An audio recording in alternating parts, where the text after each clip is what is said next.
It's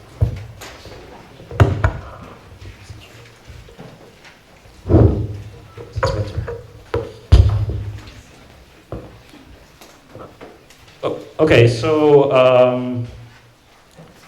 I guess you all know that AI has recently seen like exponential interest in academic environments, like for example shown by the fact that there is an exponential number of registrations in academic conferences. Like this is, for example, the number of registrations in EURIPS, which is the landmark AI conference.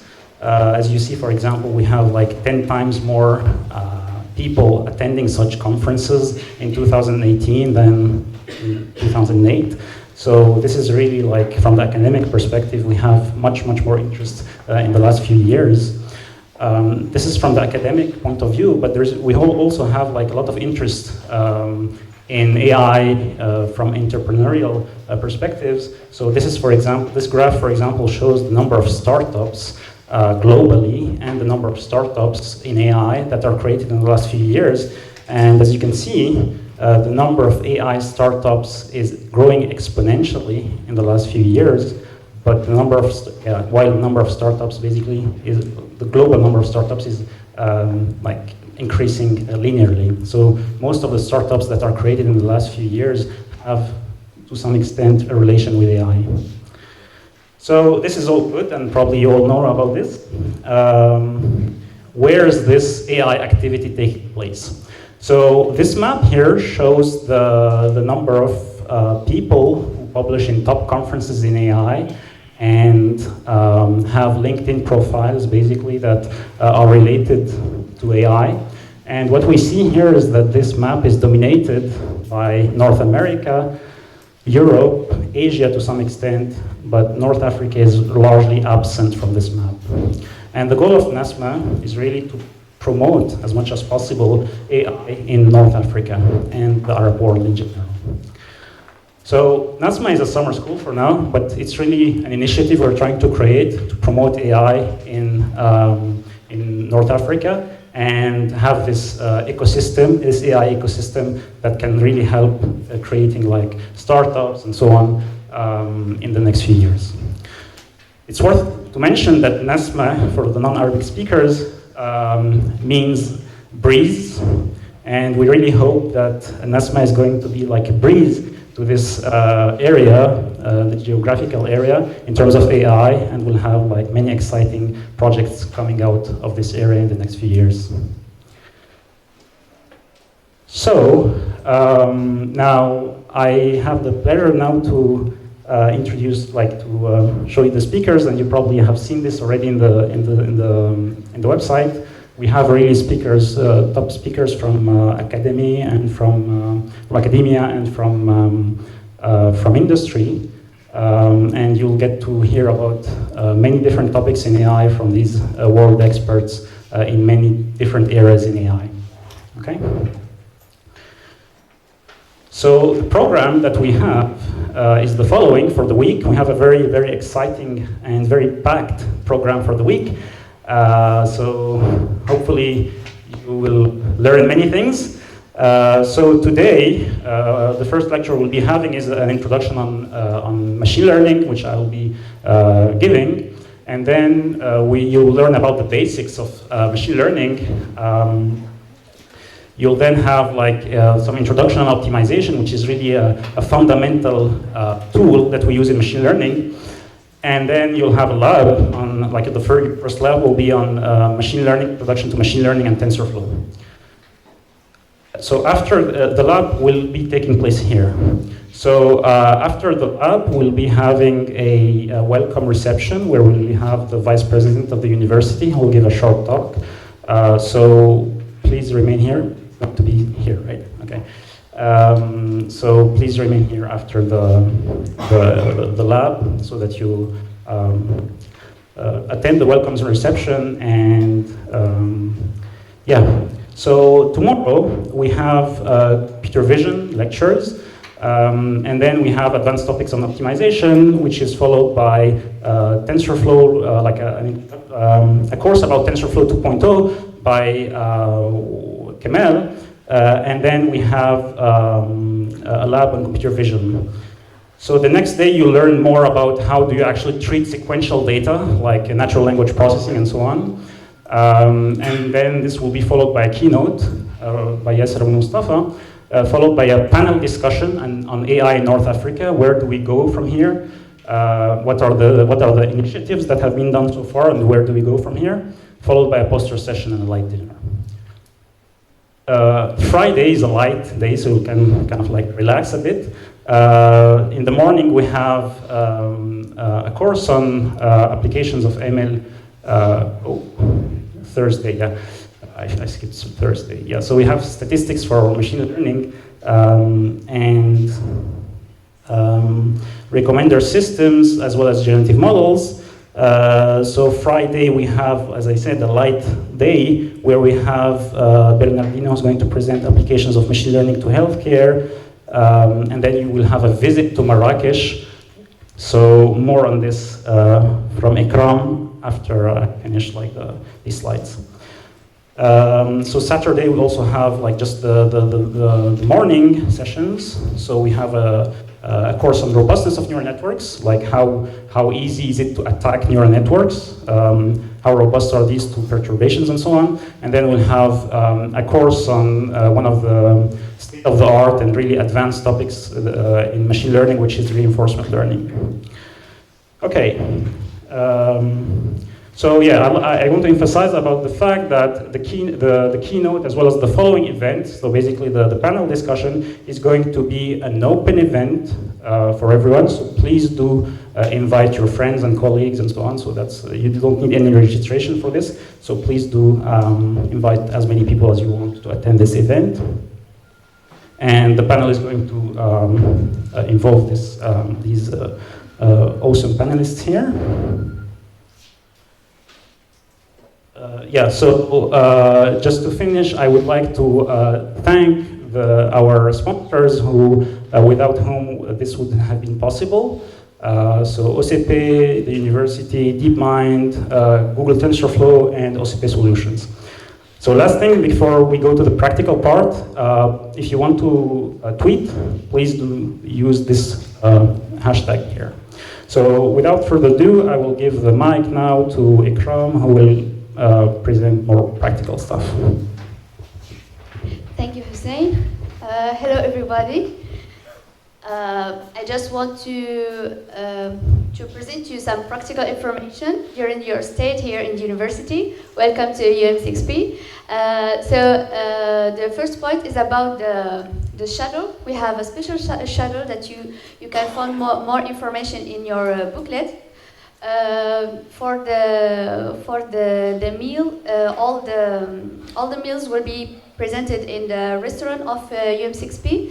It's a self-service restaurant, and you just during the breakfast, for breakfast and dinner, you just look for your name and sign in front the name. But for the lunch, we are not going to check our names. We are going to present the badge of NASSMA.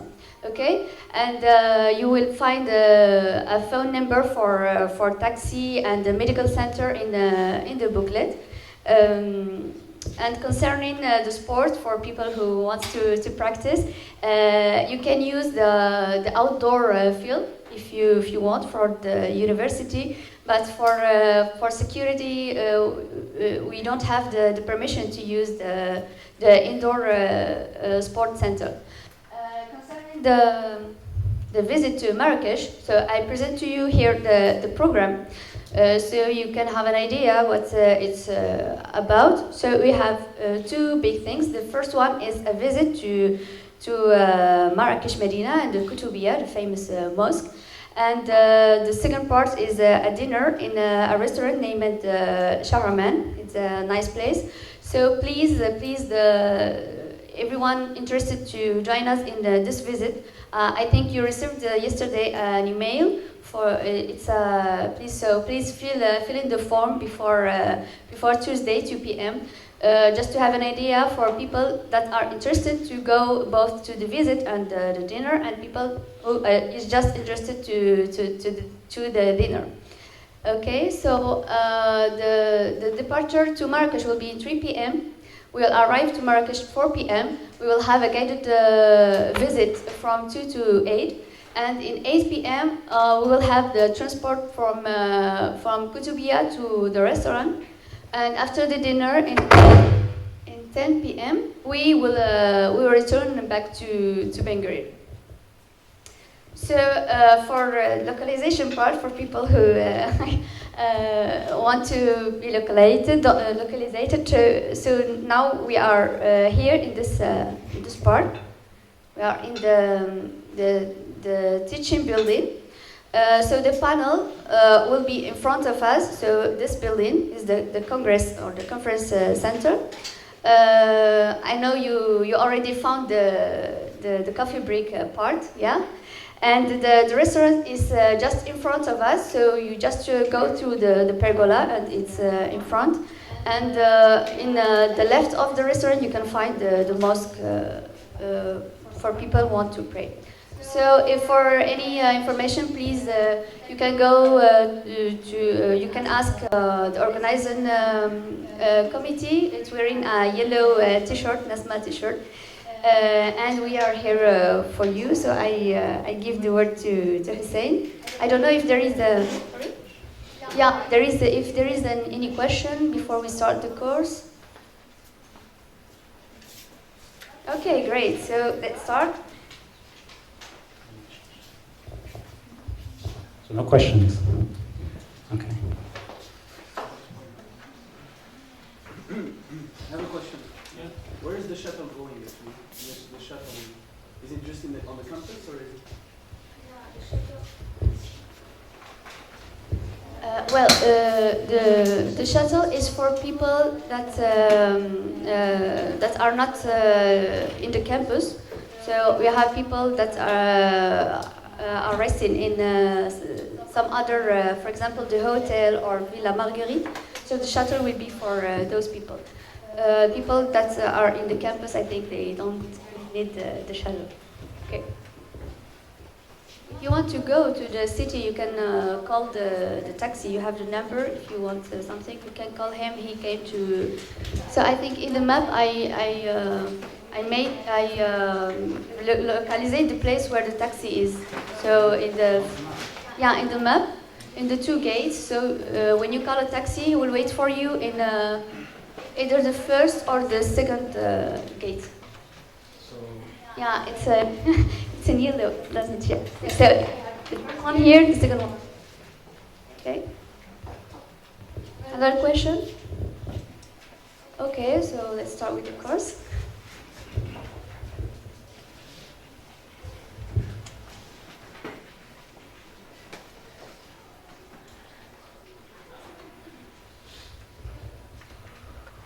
So thank you, Hikam, thank you. So the first course will be about Introduction to Machine Learning. It's a very introductory course and it will be given by Alhussein Fawzi from DeepMind. So good, have a nice lecture.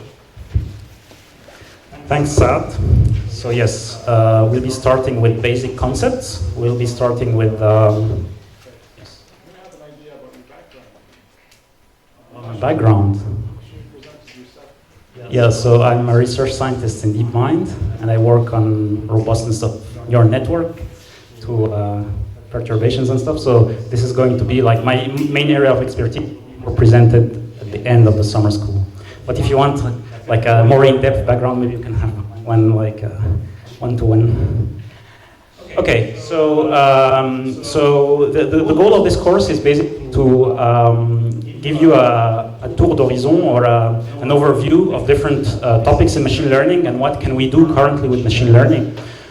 And obviously the more technical details will be dealt with in the specific courses throughout this week. So,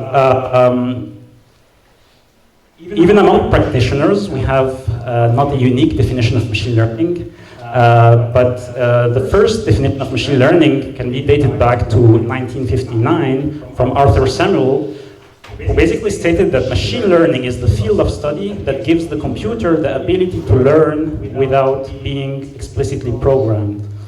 So the keyword here is explicitly programmed. So really the machine learning learns from data and not from like programs that are written like you usually do in C++, for example. So Arthur Samuel was one of the first inventors of a very successful system in machine learning, which was playing checkers, and it eventually led to actually beating him, which was kind of like amazing during that time. So this is really one of the first breakthroughs in machine learning that we have. So obviously this is a kind of like a vague definition. So later we had much more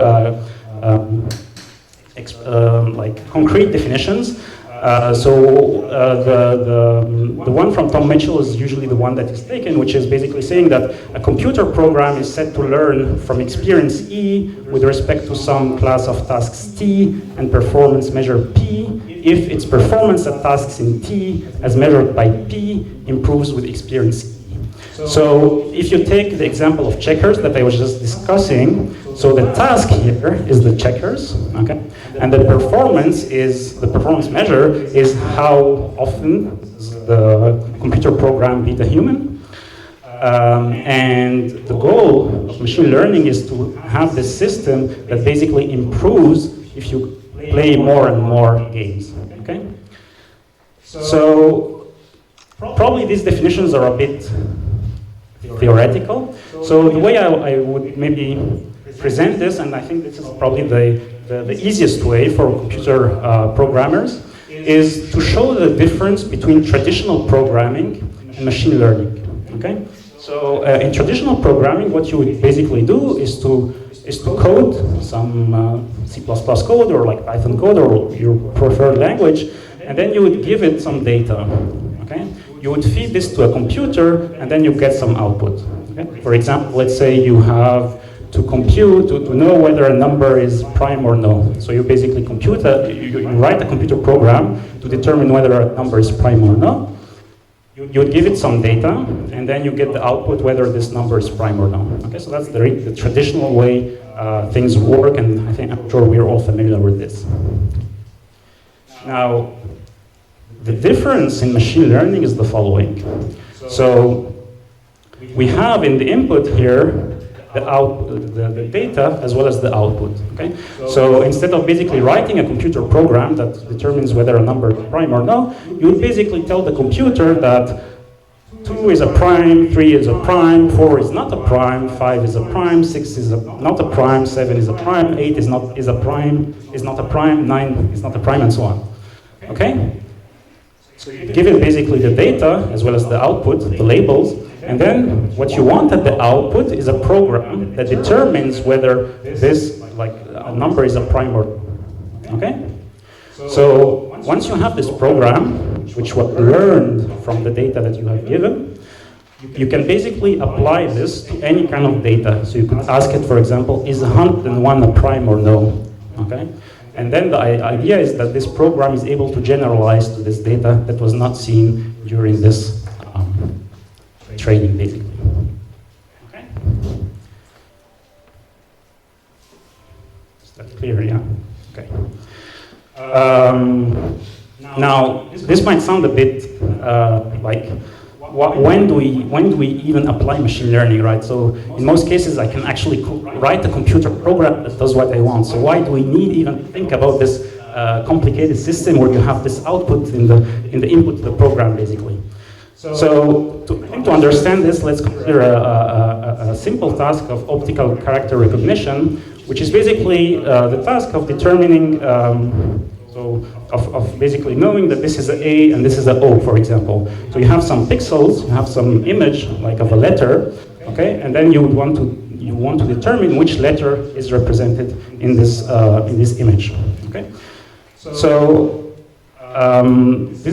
each pixel here has some intensity, okay? So you could, if you have this traditional point of view, what you could do is you could say, okay, if my pixel at the second location is less than 152, and this pixel at the third location is more than, 200, then this is an A. Otherwise, it's an O, and so on. So as you can imagine, this is a very, very complex procedure. So you would need like hundreds and hundreds of lines of code if you are to code such a program, right? Not only this, but the other thing is that it's extremely not robust in the sense that, let's say you dropped some like whatever, like a drop of water or something like that on the book that you're trying to read from. Okay? So then this wouldn't work at all. Let's say, for example, you change the font, this wouldn't work at all. Let's say that you made the font bigger, it wouldn't work at all also. So this is possible for this simple case. It's actually extremely difficult, and it's not going to work, generalize well to other more complex tasks. Now, if we go to more complex data and more complex tasks, such as, for example, recognizing whether you have a cat or a dog in an image, for example, then this approach is not difficult, it's just impossible. Because what are you going to actually write? You're going to write that if you have an animal with a nose like this, then recognize it like that. Obviously, C++ doesn't understand what a nose means, nose command.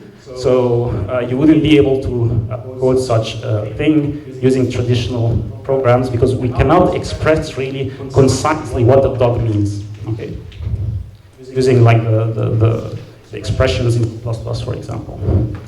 So with machine learning, we avoid to have this programming, like traditional way of programming such problems, in that we train from examples, okay? So what we're saying is basically, this is a cat, this is a cat, this is a cat, this is a cat, and so on. And then you have the job, computer, you have the job basically of determining what does it mean to be a cat. And I don't really care which rules you use, so long as you basically get it right on the test data, okay?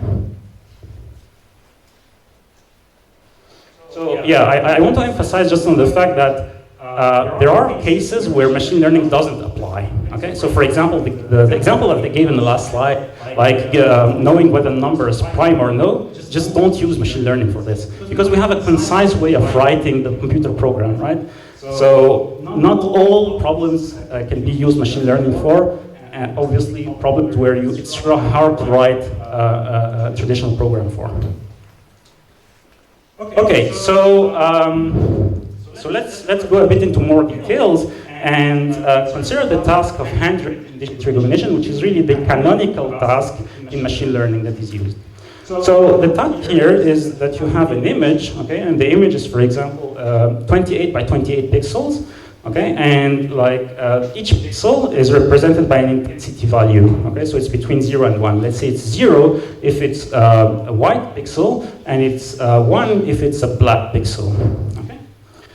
So the task of handwritten digit recognition is basically to determine from the input image, which is basically of size 28 by 28, but if you reshape it, you get basically a vector of size 28 times 28, which is 784. So the task is basically to determine what is written basically in this image. Okay, you obviously have many different handwritten styles and so on, so it's not a very easy task.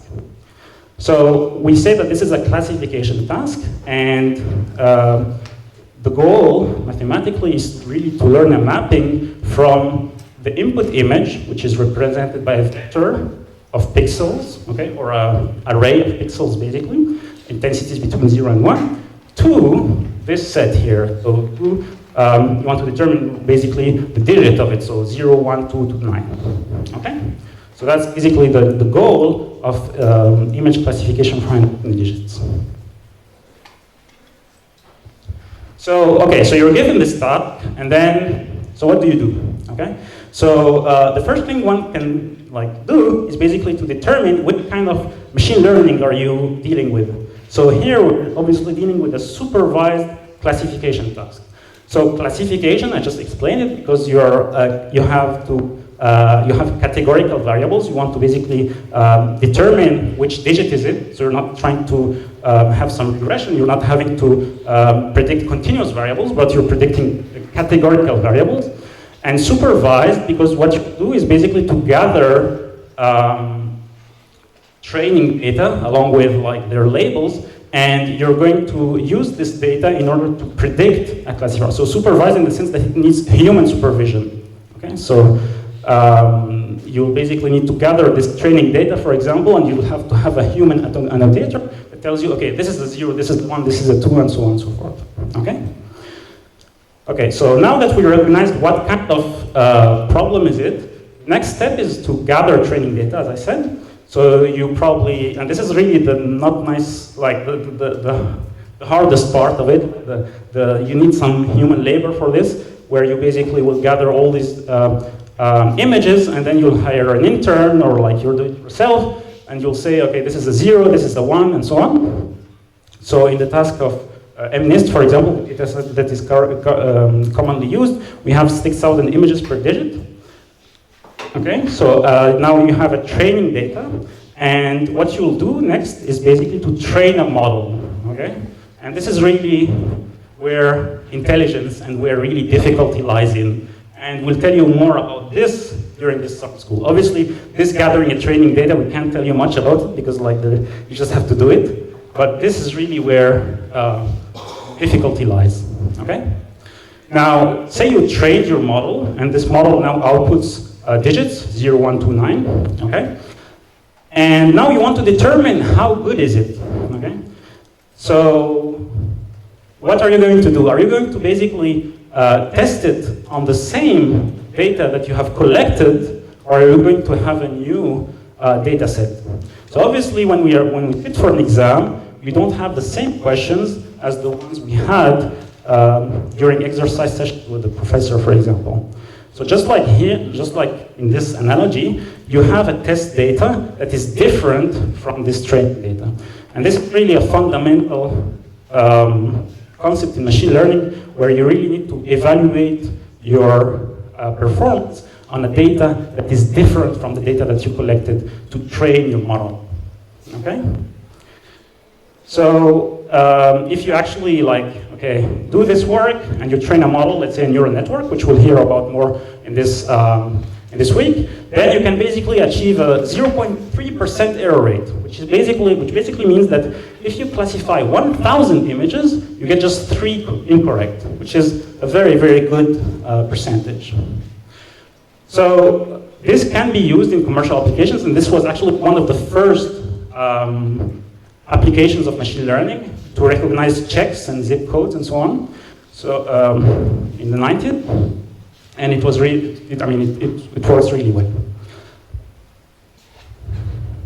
Okay, so this is the canonical example, but this is a kind of old example, and in the recent years we have seen huge improvements in the topic of image classification. So now we don't only recognize handwritten digits, but we can recognize that this is a flamingo, this is a cock, this is a, I don't know even this what it is, but you can basically classify things like images that are taken from different viewpoints, with different illuminations, and with labels that are extremely difficult for humans to know.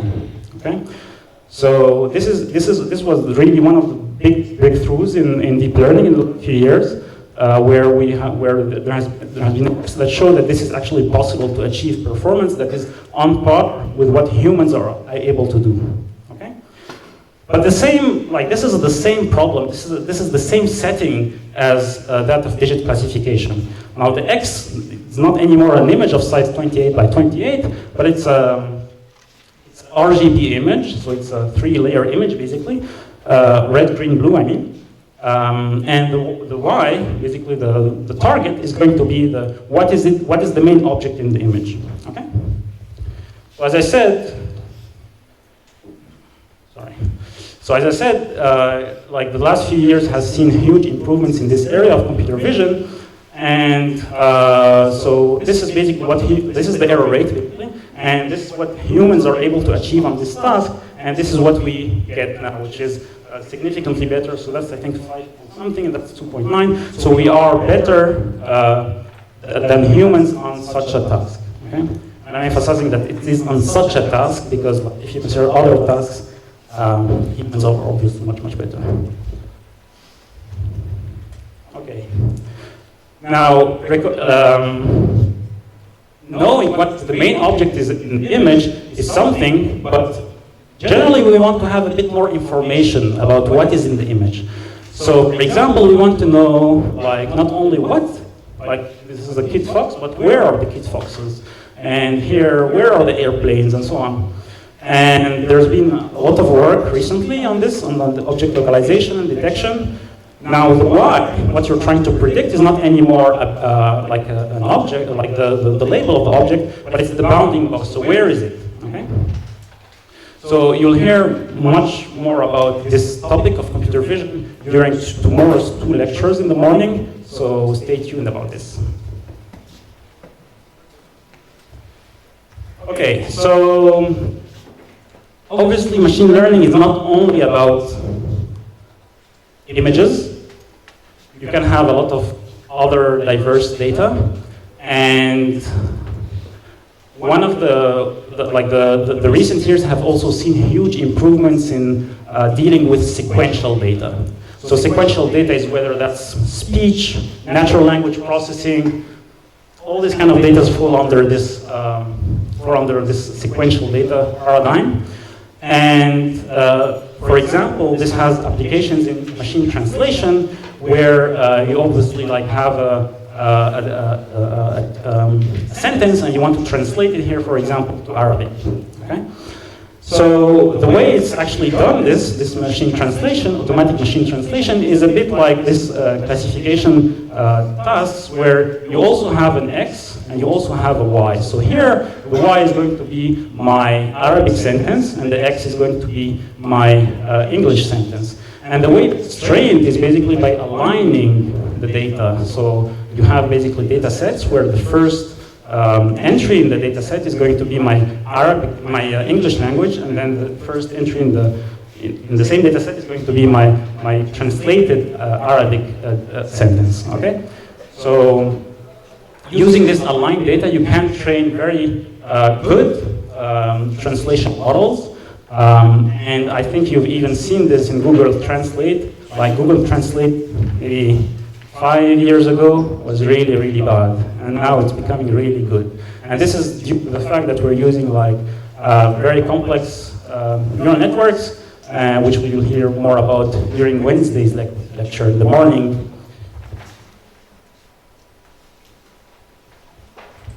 Okay, so another application is in financial basically domain, where you're asked basically to determine what is the stock price that's going to be in the future. So this task significantly departs, for example, from classification tasks, in that you don't want to predict a categorical variable, but you want to predict a continuous variable, like for example the stock price. Okay, so this is as opposed to the previous one, this is a regression task and a bit more difficult than obviously a categorical task. Stock price prediction is a task that still is really open, in the sense that deep neural networks have achieved huge improvement gains in other tasks. But this one is really difficult because of the fact that data is very, very noisy, obviously, because like stocks can change using with many different factors. So this is something that deep neural networks haven't been able to cope with so far very well, and it's really an open problem so far. Obviously, with many, many different applications and implications in the future. Okay, so at this stage, I want to really study a more concrete problems and try to understand basically, or try to present some of the basic notions in machine learning that we use that are really important for the remaining weeks. So as I said, so we consider a classification task. So as I said, the input to this classification task, or what you're going to consider as data for this classification task, is going to be some data x1, y1, xn, yn. So think of this, for example, as an image and its label, and so that's your training data. So I'm going to talk now about the simplest classifier you can imagine. So the simplest model you can imagine, which is what we call the k nearest neighbor classifier. So this is an introduction to the more complex models that we'll be seeing throughout this week, deep neural networks, for example. But I think this is important to understand that first before going to such more complex like notions. So how does the k-neighbor classifier work? So basically you have a test point. Okay, so this is the training data. Okay, so now you have a test point that we call x, and then we want to determine basically what is going to be the label of x. Okay, so what you're going to do is basically you want to find the k nearest samples in the training data to x. Okay, and then what you're going to do is that you're going to assign the label of x according to the majority of the labels of your surrounding k neighbors. Okay? So you're going to see the k neighbors in the training data, what is their label, and then you're going to assign the label of x to the majority label of the labels basically of the training points that surround you. Okay? So let me give you an example. So let's say we have the 3 nearest neighbor classifier, okay? And this is basically the data point, the training data that we have. So all this, so that's basically 2-dimensional data. So that's the first axis and that's the second axis. So all these things are class 1, for example. And all these, the blue dots are class 2, okay? And then you have basically a data point, a test data point, which is a square here, okay? And then you want to determine what is the label of this thing. What is the label of this square data point, okay? So what you're going to do, which is what is described here, I'm going to look at the 3 neighbors, the 3 closest neighbors to me, okay? And then I'll basically assign this to red, okay? To red because this is like you have 2 reds and 1 blue, okay? Okay, so this is basically the k nearest neighbor classifier. So let's say you have this training data, okay? Which is, as I described previously, you have some blue data, you have some red data, these are the different the 2 classes, and you have some test data, as I said, this is like a fundamental notion, you have some test data that comes from the same distribution or that, you know, like follows the same patterns as the training data, but it's not exactly the same data that you have in the training, okay? And then my goal now is to train this k-nearest neighbor classifier, or to have this k-nearest neighbor classifier that basically does the best job on the test data. Okay? That's really my goal, is to get the best accuracy that I want on the test data. I really don't care about training data. Okay? So because the test data is the data that is unknown and that is going to really matter in the future. Okay? But obviously the training is the thing that I have at training time, so I can only use this. Okay, so what you're going to do basically is that you're going to test different Ks. Okay, so that's the training data that I showed in the previous slide. And then you're going to basically compute a 1 nearest neighbor classifier at first. And you get this basically nice decision boundary. Okay, so the decision boundary is really what differentiates between class 1 and class 2. Okay, so this is for all these regions, for example, class 1, all these regions, for example, class 2. Okay, so we have this decision boundary, very complex decision boundaries that that basically are computed using this 1 nearest neighbor classifier. Okay, now if you compute the error, okay, like how many errors did I get on the training data? Okay, you'll actually see that you didn't do any mistake. You didn't do any mistake on the training data, meaning that all this data is actually correctly classified. This is, for example, correctly classified as blue, correctly meaning that like it really fits what have in the training data. Okay. Now this looks like a complicated decision boundary. Now, if you look now at the test data, okay, this looks quite weird. So we have this island, for example, that was created. So that's exactly the same decision boundary, okay, obviously. But now we apply it on the test data to see how many errors we did on the test. Okay. So you see here that you have this complicated island that was created, and this was just fitting noise. This was just fitting noise. So really, all these are just mistakes on the test data. Okay. So what we have here using the one nearest neighbor classifier is that we got 0 error true on the training data, but our error on the test data is very, very bad. Okay? And the reason why it's very bad is that it actually fitted the noise that you have on the training data, and it completely forgot about the true regularities that we expect from the data. Okay? Okay, so that's with one nearest neighbor. What if you try now 3 nearest neighbor? Okay? So if you try a 3 nearest neighbor classifier, you get a bit worse result in terms of training error. Okay? So you do some mistakes on the training error, but if you actually compare now the mistakes that you do on the test data, it actually gets better. Okay? So remember here that you have, for example, you have here 15% error rate on the test data, but when you use a 3 nearest neighbor, you get worse, like better result in terms of test data, while you got worse result in terms of training data. And the reason why you have this is that the decision boundary here is more regular. So see here that you don't have these weird islands that were created, as we saw in the one nearest neighbor case, that were really, really fitting some of the noisy data that we have. Okay? So you don't have to pay too much attention to the training, because otherwise you'll just fit the noise that you have in the training data. And obviously you'll have a lot of noise in your training data.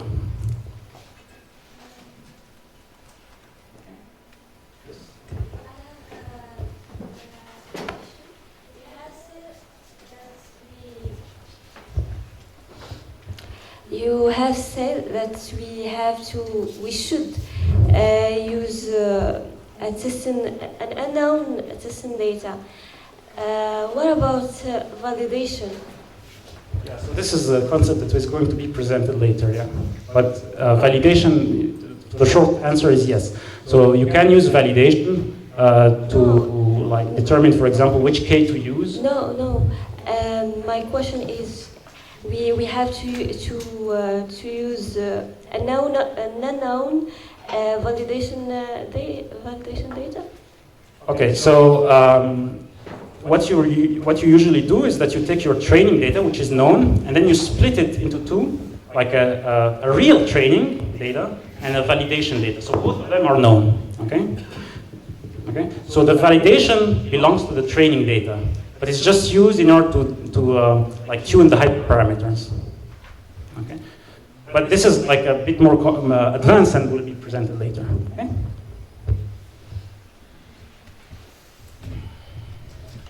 Okay, so what if you consider now 7 neural network classifiers, 7 nearest neighbor classifiers. Now the decision boundary becomes much more smooth, and you see that it fits much less the noise that you have in your training data. Okay, now and this is really reflected in the performance that you have, which is better than what we got with 3 nearest neighbor, for example. So here you have 11%, whereas before you had like 13% or something like that. Okay, so what do we learn from this simple example? So I think the main thing we learn is that minimizing the number of errors that you do in the training is not your objective. And this is really the most fundamental concept that I want to emphasize on. You don't, like, the training data is the only thing you have, but minimizing it might actually lead to some overfitting, in the sense that you will really fit the noise that you have in the training data. And this is not the best thing you want to do. You want to capture true regularities you have in the data, but you don't want to fit the noise. You really want to kind of like ignore the noise, okay? And we'll see ways to ignore this noise in the later lectures. Okay, so in the case of nearest neighbor classifier, as we saw, like if K increases, as K gets bigger, so we tried K1, K3, K7, the boundary of the decision boundary gets smoother. Okay, so you saw that in the beginning we had this complicated islands, and then we had like this more regular decision boundaries. So this leads to actually less overfitting, because the data generally doesn't lie in this complicated islands. So this is really the kind of decision boundaries we are after when we classify. So how to choose the K then? I mean, we saw that K is equal to 1 led to the best training error. It actually led to 0 training error. So we have only obviously the training, training time. So what should you do? Like, because like this is basically the best thing you can do, like k is equal to 1 teams. So we'll see this, that in order to choose the best k, you'll actually have to consider a validation set and then use the basically tune k based on the validation set. Okay? But don't worry if you don't understand this, because this will be covered in the next lecture.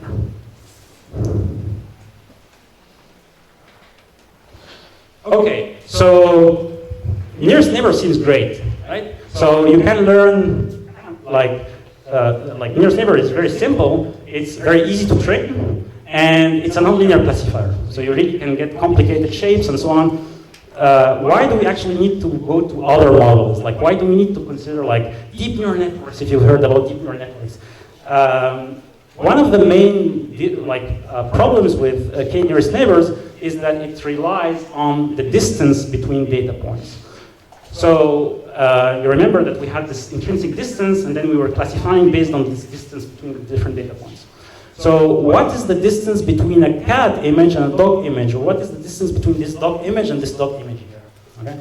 This is a very, very difficult question, right? If you consider like the pixel-wise norm, like the L2 norm or the L1 norm or something like that, then you can compute the distance like this, but it's not going really to reflect the semantic objects that you have in your image. In other words, you can basically have two images that have a very small distance, like two images of like a cat and a dog, for example, that have a very small distance between them. But two images of cats can have a much bigger distance than this first distance. Okay? So in other words, this distance does not reflect in any way the object that you have in this image. Okay? This distance is just a reflection of like how luminous is your background. Well, like for example, here you have a green background. If you have another cat with a green background, then the distance is going to be small. Does it really reflect the object in the image? No, not really at all. So if you use this kind of distance on a complex task like the one we have seen before, recognizing cats and dogs, for example, you won't be able to get really anything at all out of this task, like any interesting test performance at all. So that's the first problem we have with nearest neighbor classifier. But the other problem is that the computational cost is actually very high. So you should think really of your training data to contain like millions or hundreds, like tens of millions of data points. So each, like this nearest neighbor classifier, you really need to go, like to compute the distance between your test point and all the training points basically that you have in your training data. So this is a very, very computationally hard task, and you really can't afford to do this in modern machine learning.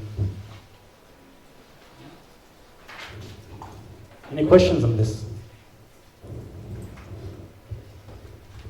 Yes. So here you mentioned that the distance is a problem. Yes. But here in future space. So all other machine learning algorithms are evolving in other future space, and I think there is. In other machine learning algorithms, there is also this distance measure. Yes. So at the end of the day, yes, we want to have a distance between features of this image and features of that image. But how do you actually compute the features of this image, and how do you compute the features of this image in such a way that it reflects really the semantic notions that you have in your image? This is exactly the topic of deep learning, and this is really what deep learning is solving. Which actually brings me to the next slide. So the view of deep learning basically is this end-to-end learning strategy, where you don't really handcraft any distance. Like you don't say, for example, I'm going to look for a nose here, and I'm going to look for a nose here, and I'm going to compute the distance between noses, for example. You're not going to say this at all. You're actually going to learn this distance from the data. Okay? And this is really the modern approach that we have in machine learning. So, like you're going to basically have this hierarchical embedding that goes from the raw data, this pixel space, okay, and then you're going to compute features that are like a bit more global than pixels. And then you're going to compute features from these slightly global features and so on. And as you get more, as you increase in the depth of your neural network, your features are going to be basically more and more global, in the sense that in the beginning you're going to capture contours and edges and so on. So in the beginning you're capturing pixels, after that you capture contours and edges and so on, and then after that you capture like junctions and so on, and after that you capture like really noses and like really objects that matter really for classification. So if you're doing really the distance at the feature space now, this feature space is really going to reflect the whether you have a cat or a dog in the image and so on. If you do this, distance in this feature space, you'll actually get very good results in terms of that the distance between two cats is smaller than the distance between a cat and a dog, even if the background is like very different. Okay? And yeah, throughout I mean, don't worry if you didn't understand this. Throughout the summer school, you'll hear more about this kind of like deep learning approaches. Okay, so what we've talked about so far is mostly tasks where you have some data and associated human allocations. Like you have a classification task of birds and cats and stuff like that, so you have human annotators. But this is not the only machine learning problem. Machine learning is actually much broader than this. So you have also like other fields of machine learning, like for example unsupervised learning, where you're only given data that is unlabeled. So say for example you crawl data from Google and then let's say images or something, but you don't have any associated annotations with them. Okay? So unsupervised learning problems is a vaguely posed problem, to be honest. So it means many things. But maybe the scope of it is basically to find interesting structure in your data. Okay? So for example, if your data lies in 3 clusters, for example, okay, then the unsupervised learning approach, you would want to basically determine what are these clusters, where are these clusters. Okay? This is a completely unsupervised task because you don't really need any labels to determine structure in your data. Okay? So you don't really need to know that this is blue and so on. You just rely on some like distance measures and stuff like that in order to determine that there is really 3 clusters in your data. Other types of other problems in unsupervised learning is basically to determine the low-dimensional structure in your data. So for example, your data might lie on a manifold or on a low-dimensional subspace and so on. So learning this subspace and learning this manifold falls under the unsupervised learning paradigm. Now, generally, like in unsupervised learning, we really want to understand what is the probability distribution that generated the data. Okay? So we want to learn this probability distribution. In other words, we actually want to be able to generate training data that falls under the same distribution as this distribution that we crawl from the websites. Okay? So this is really the topic of generative models, where you, let's say, gather images of cats and dogs, and then you want to generate a new cat or a new dog that has the same features as the cats and dogs that you crawled, but it doesn't match exactly one of the cats and the dogs that you crawled from Google, for example. So yes, so generative models is given some training data, a very large collection of images, can you generate realistic data? Okay? So you gather many faces, and you want to generate a new face, okay? A realistic face. But what does realistic mean? Right? So this is a deep question. So one definition that I find satisfactory is that realistic basically means that if you give it to a human, if you give this face to a human, and you compare it to the training data that you have, a human wouldn't be able to detect which one is computer generated and which one belongs to the trainer. Okay? So this is really, I think, an interesting definition of realistic, and is what is used actually. So believe it or not, like you can generate faces like this, okay, using modern machine learning algorithms. So these are not real people. These are computer-generated images of faces, and they don't correspond to any person that lives. Okay? So we'll hear more about this in the generative models. The generative models course on Thursday, I believe. So generative models is not only about images, it's also like you can try to generate sound, you can try to generate different signals, speech, natural language, and so on. And there has also been huge progress in these areas in the last few years. So, for example, WaveNet is one very strong generative model that is actually used that probably you use every day when you use your GPS in your car and use Google Assistant to basically navigate. Then this is basically the generative model that is used to generate the directions basically to your destination. So let's have a look. For example, let's have a look at if this works. My demo. So generative models have a lot of applications. Like for example, what you see here is a text-to-speech. Okay? So you can use this generative model technology in order to use it for text-to-speech applications.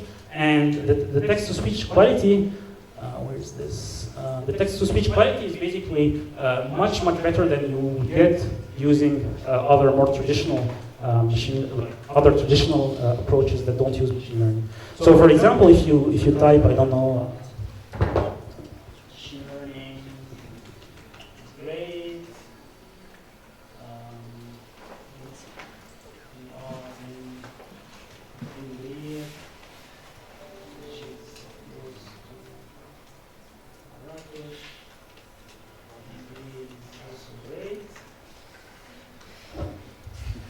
Let's see what it does. Can we make the test without WaveNet, please? Without WaveNet? I don't know if they have it, but I can check. Machine learning is great. We are in Ben Gurir, which is close to Marrakesh. Ben Gurir is also great. Okay. So I will basic. Yeah. Machine learning is great. We are in Ben Gurir, which is close to Marrakesh. Ben Gurir is also great. Okay. So maybe okay. I mean, to be honest, I'm not a speech person, so I feel that the first one was a bit better, but not that much better. But I guess if you kind of like use more longer sentences and like with punctuation and so on, probably will generate a better you will see a significant difference between the two. So that really relies on generative model data, where you take basically lots of data from conversations, and then you use this to train a speech model. Okay.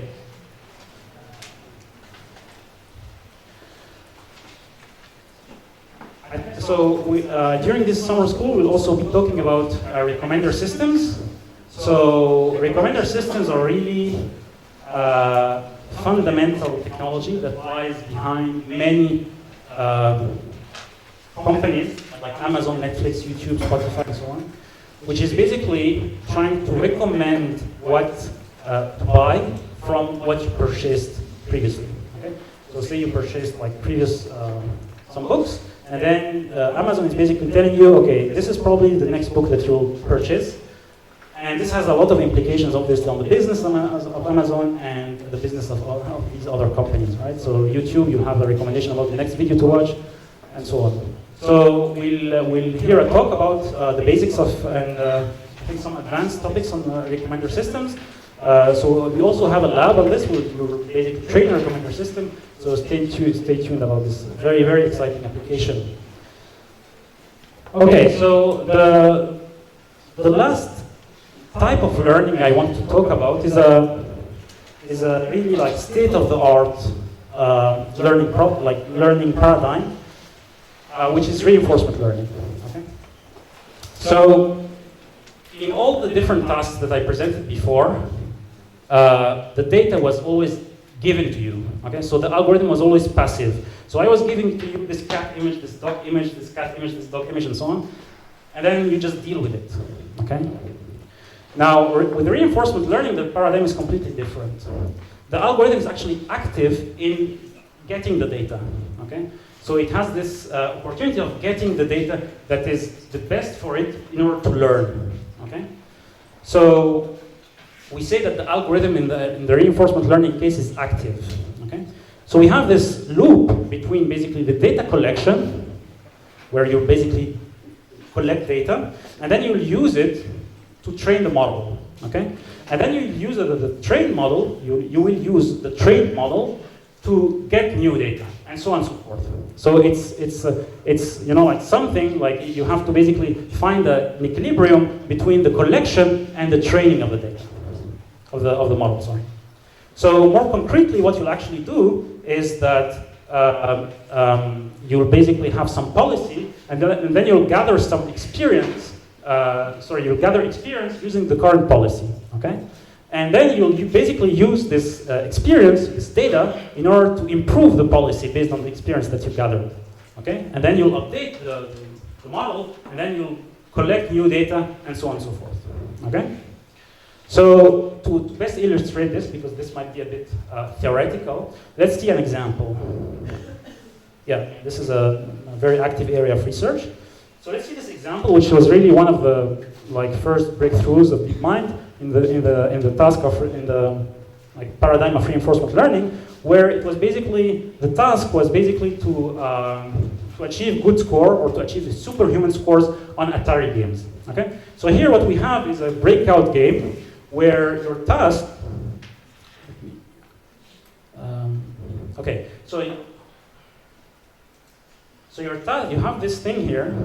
If you see it, okay, you can move it from the right or on the left. And your task, or the computer's task, is basically to destroy the maximum number of bricks on the top here. Okay? And the way it destroys it is basically by sending, you destroy it by, this would destroy it. If you basically collide this ball here with the bricks on the top. Okay? So, as I said, the goal here is to maximize the number of bricks that you destroy. And what you would do in the beginning is basically to play in a random way. So you basically move this thing randomly or roughly randomly. So you basically achieve a very, very bad score. Okay? So let's say you do some random actions here, but you're really bad. I mean, you just lost here. The ball just fell here, so you just lost. And you'd gather this experience, okay? You say, you've taken this experience, you've played this game, and then you say, okay, I just lost this game. So what did I do wrong in order to basically fail? So you would basically try to modify your policy, try to modify your algorithm in such a way that you do better next time. So you'd probably say, maybe at the 200th step, I did something wrong, I moved on the right, next time I'll try to move on the left. Okay? Maybe at the 100th step, I move on the left, maybe I'll move on the right next time. Right? And that's exactly the next step, or the next loop. What you'll get is basically that you'll try different things. Okay?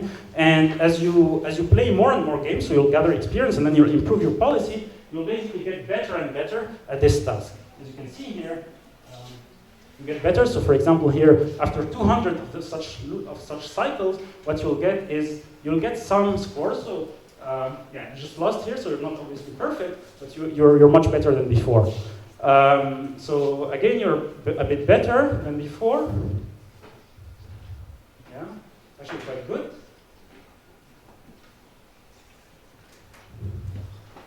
Till basically, you really find something that even humans, you wouldn't find it that easily.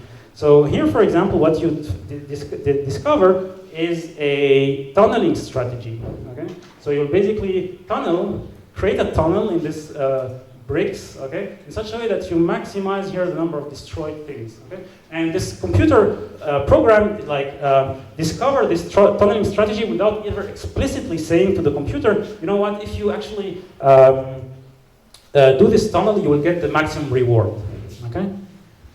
Obviously, you're very, very good when you do this tunneling strategy, okay? This is something that you just get from experience. As I said, you play a game, you failed, and then you change something. Next time you got it right. So you reinforce the actions that you've just taken, and so on. Now, obviously, reinforcement learning is not only about playing Atari. Reinforcement learning is not only about playing Atari. So one other interesting that I find, fun application is basically to rediscover walking or rediscover running, for example. So say you have a humanoid, which is basically this thing here. Okay, you have this thing, and then you can control the different joints of this humanoid, and the goal is basically to achieve the maximal progress. Okay, so you really want to achieve the maximum progress in minimal time. Okay, and the problem is basically how you control the humanoid in order to reach this maximal progress. Okay, so using again this loop of reinforcement learning, you can use you can basically like try to walk and then you fall and then try to walk again and then you fall and so on. And the interesting thing is that you actually find running. So you see here in the beginning, you actually like completely fall. You do some progress and then you fall. And then you know that you did something wrong, so let's update the policy. Did something wrong? Maybe not. Yeah, you're not bad. Okay. Yeah. Maybe it's a bit better now. Yeah, you fall. Okay, I won't play the full video because otherwise. Yeah, and then you start basically walking, running, then you fall again. Yeah, I mean, it works in a weird way, right? Because the goal at the end of the day is to maximize reward, right? So if you walk like this or you walk like this, it doesn't matter, right? Because it doesn't have any incentive to walk really like this, like we have, right? But I find it really interesting that it can discover basically this running behavior without really ever explicitly telling it that, like you have to run, you have to move the joints in this way if you want to maximize the reward, which is really like getting as further as possible.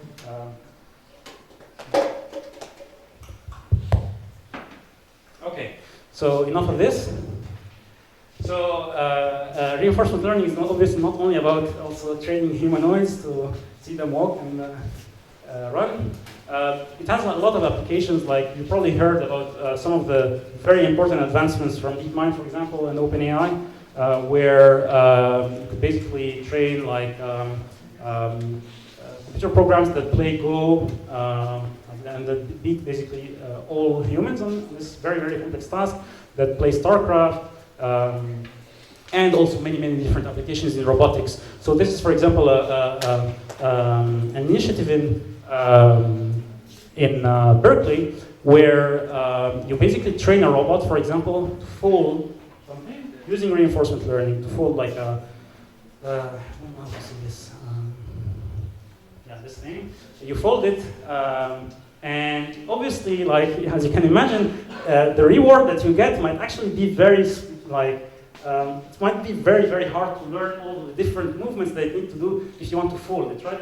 So reinforcement learning is not only about giving this single scalar at the end, whether you fail or you succeed, but it's also about imitating. So like you can learn from human imitations, for example. You can have more structured rewards in order to improve your learning, basically. So here I think it can basically learn from imitation. The contrast is not very good. Probably good to prove this next lecture. Okay. Now, as I said, reinforcement learning is a very, very state-of-the-art machinery, and that achieved a lot of successes. But I have to really mention that it is a very hard task. And I think the two reasons why it's very hard is, first of all, because of exploration. So as I said, in the beginning, you have basically a random policy. So you behave in a random way, right? So if you behave in a random way, then you might actually need a lot of time before you get any reward. Because you'll just get falling, and then you need a lot of resources before you ever get to some success. And once you get some success, you get some signal. And once you get some signal, you can start the learning. But without this, you actually don't get anything, and you just are trapped in this random strategy, which is really one of the biggest problems of reinforcement learning, is how you can make exploration faster and faster. The second problem with reinforcement learning is credit assignment. And this is, again, a very fundamental problem. So if you take this example of a humanoid, let's say you fall, okay? Did you fall because you did a bad step at step like 102, or you fall because you did a bad step at step, like 304? You really don't know, because at the end of the day, the only signal you get is that at the end, you actually fall. But you don't know which step you actually did in the course from here to there in order to basically fall at the end, right? So you get some signal, but you really don't know what you got wrong, right? So you really need to try things like, maybe I should have done this, maybe I should have done that, but at the end of the day, you really have many different possibilities, and like enumerating all these possibilities is something that you can't do in practice. So credit assignment is this fundamental problem in reinforcement learning, and we'll hopefully hear about this in the last lecture of the summer school, which will go deeper a bit in this reinforcement learning paradigm. Okay, so I would like to conclude now.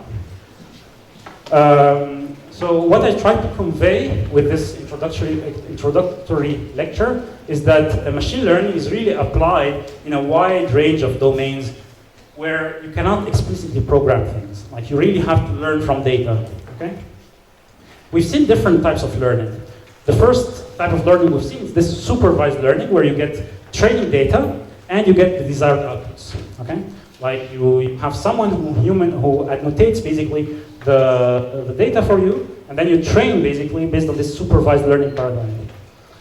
We also saw some things about unsupervised learning, where you basically are given training data, but you're not given any desired outputs, okay? And this is really something that is fundamental in problems where having labels is actually very difficult. Like, for example, if you consider healthcare applications, you can't afford to have a doctor to basically label each single medical image, because like labeling is extremely expensive, right? So you really need to go in this unsupervised learning paradigm more if you want to treat problems where labeling is extremely expensive. We also talked about reinforcement learning, where you basically learn based on these rewards that you get at the end of each episode. But obviously you'll hear more about these things in the next lectures. So what I'd like to emphasize at the end is that really one of the big breakthroughs in machine learning is that we can train now end-to-end networks. So we can basically train networks that go from the pixels, really from the raw signals, to the last things, the really semantic features, in a completely end-to-end fashion. And this has led to huge advances, like in generative models, WaveNet, as we've seen, supervised learning, and so on. So the goal of obviously of next lectures is to go in more details in each of these topics. So thank you very much, and if you have any questions.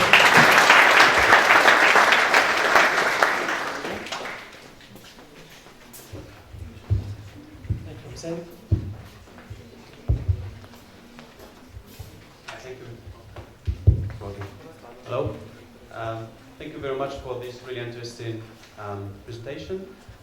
I have two questions.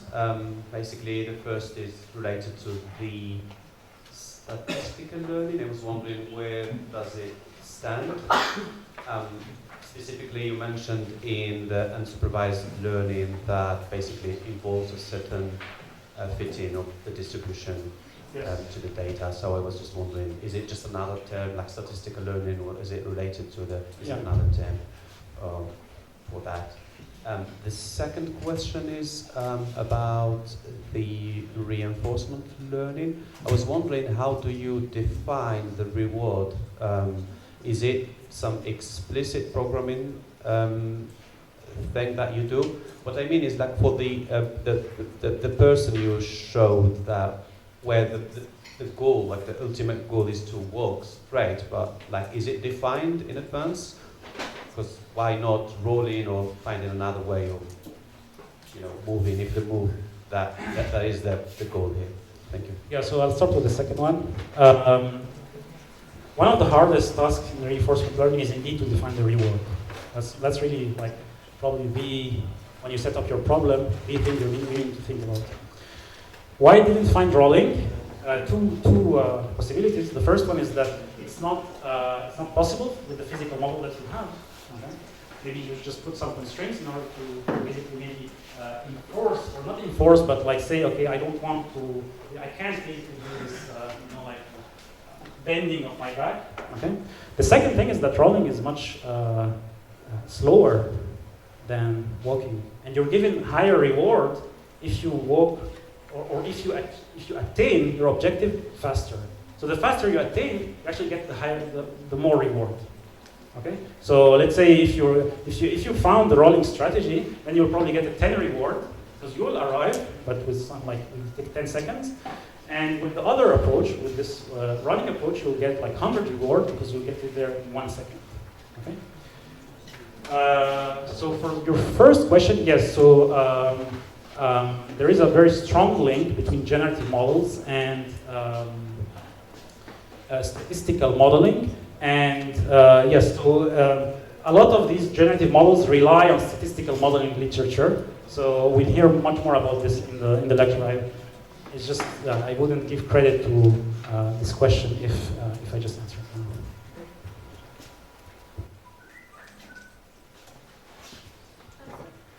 Yes.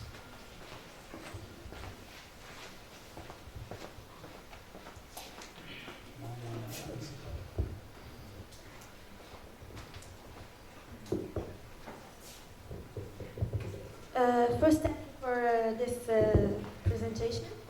And my question is about generative models. I want to know if there is any tool or something to detect those generative models effects, like you said about pictures and sounds. Maybe there will be some attacks based on those generative models, and maybe some security-related issues. Yes.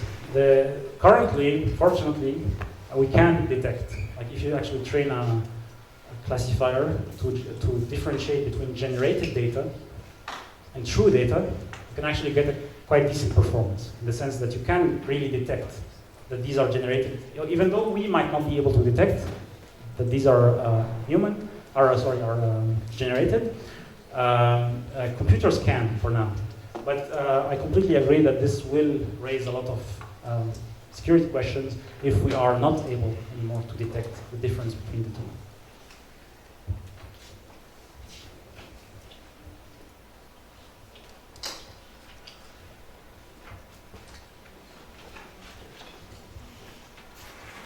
Hi, thank you for your presentation. I have a question concerning the size of data sets in order to do a good training. What is approximately a very good size of data? It really depends on your problem. So just to give you an order of magnitude, handwritten digits, you just need maybe 60,000 handwritten digits in order to get decent performance. Or maybe, okay, 60,000 is maybe a stretch. So maybe like 10,000, let's say 10,000. Okay. If you consider the images that I showed on the right, like the real images, you probably need of the order of millions, if not tens of millions. But for these computer vision tasks, which are very complicated, we'll hear more about the size of the training and so on, like the really exact setting where these models are trained tomorrow. In reinforcement learning, you even need more than this. It's true that the data is not something that like you label or something like that, because like you generate an episode and then you get some reward and then you generate another episode. So this is really the data, because like you generate your data. But reinforcement learning is known to be extremely slow because of the the reasons I mentioned here at the end of the slide. And so yeah, typically if you want to train Atari, you would really need a lot to play a lot of games in order to improve just from being a random policy. So yeah, that's my answer.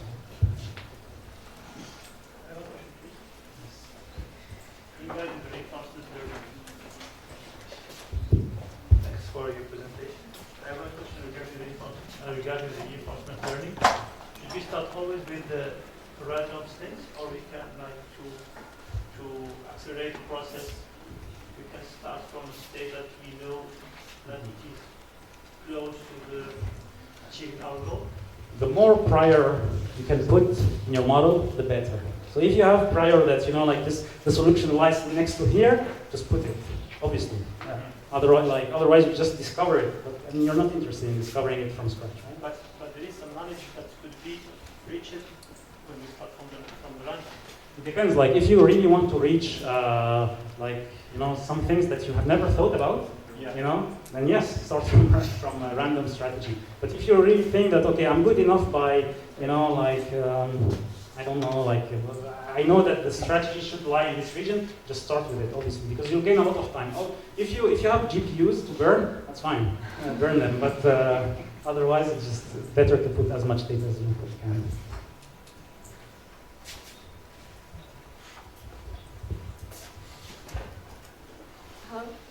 Thank you for your presentation. I also have a question about reinforcement learning. Can we add a stop condition? And if we don't, when will it stop? Or will it be?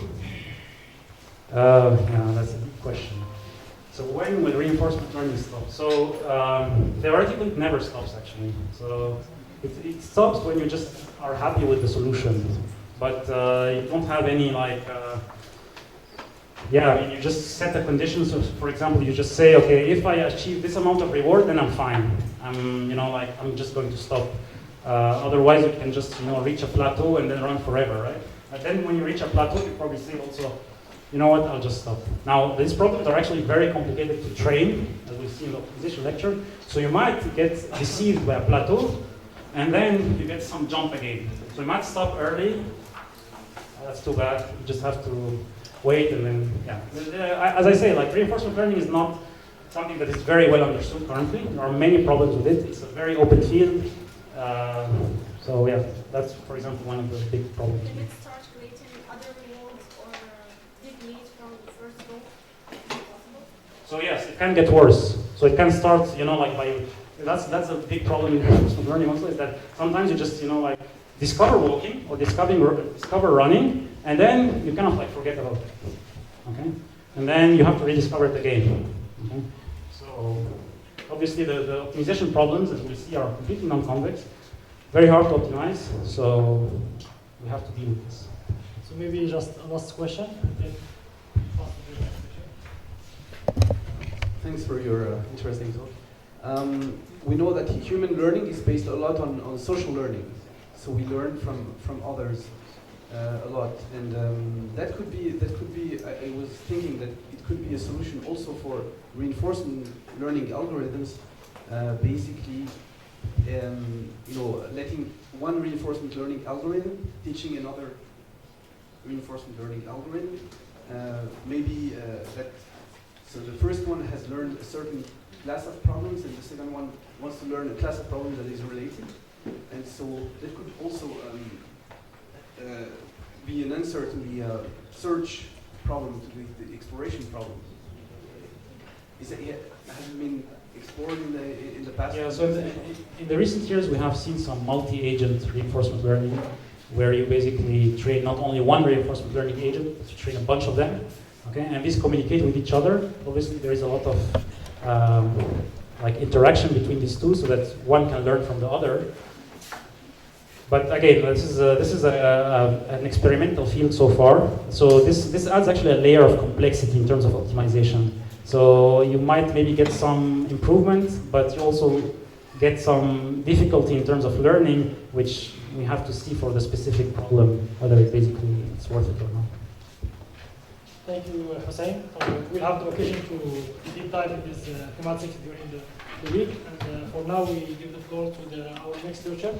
So the course by Abu Bakr Kar will be replaced by Hamza Fawzi because he has some issues to do the trip. So we will pass directly to the next course. There's no break.